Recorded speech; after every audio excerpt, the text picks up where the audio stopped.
Magandang araw po sa kayong lahat. Alas 6 na po ng gabi. Galing po tayo dito kayo ng umaga pati ngayong gabi para po magdilig. Pagkatapos po ng isang buwan na pagkatanim, gusto ko pong ipakita sa inyo yung naging resulta po ng ating itinanim, no. Panoorin nyo po. Yan. Dito po yung ating bawang sa kasibuyas. Nalanta siya pero hinukay ko kasi to nung nakaraan.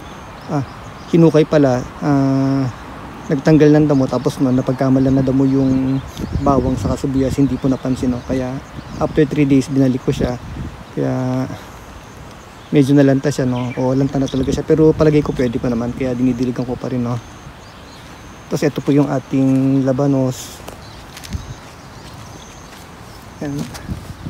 May bunga na siya na yun, no? Yan. May mga bunga na siya.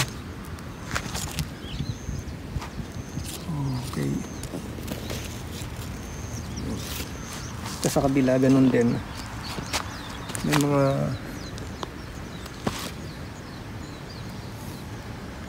mga bunga na rin siya, no? Yan.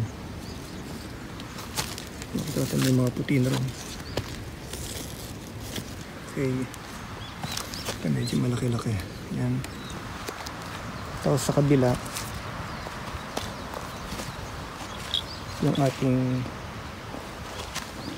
ating carrots.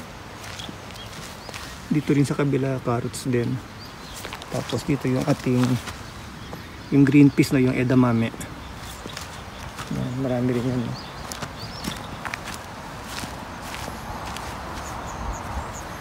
Tapos yung ating kamatis.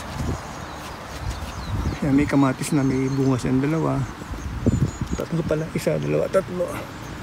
Yan. Tapos yung ating lettuce.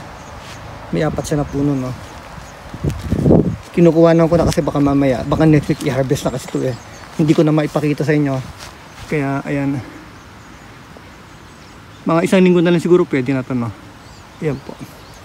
Tapos yung ating okra, kaya lang maliliit pa siya, no? Pero wala tayong problema dyan kasi mabilis naman tumubo yung okra eh.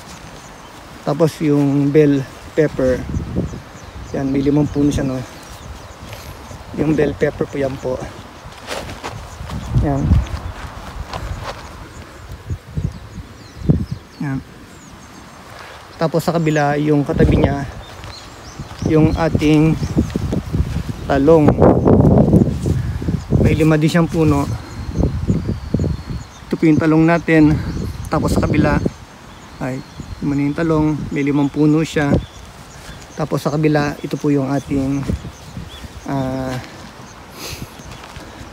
yung cucumber po, no, pipino. Bali 3 hilera po yung ating pipino. Yan, 1, 2, 3. Bali tagi-5 siya, kaya bali meron tayong 15 puno ng pipino. Tapos sa kabila, yung second to the last, yung ano po, no, yung ating melon. Gumawa tayo ng ano, no, yung kanyang gagapangan. Yan, gumagapang na rin siya, no. Yan po, isa gumagapang na rin. Tapos lastly po, nagtanim tayo kanina ng mais. Yan po, bali 4 na puno lang yung tinanim ko, no. Okay. Yan, mais.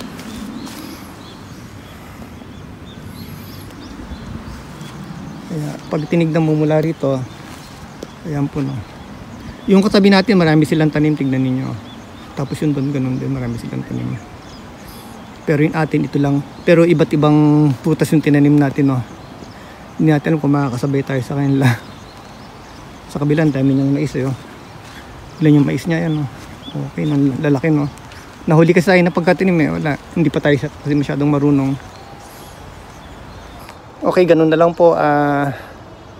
Gusto ko lang ipakita sa inyo kung ano naging resulta, no, after 1 month, no.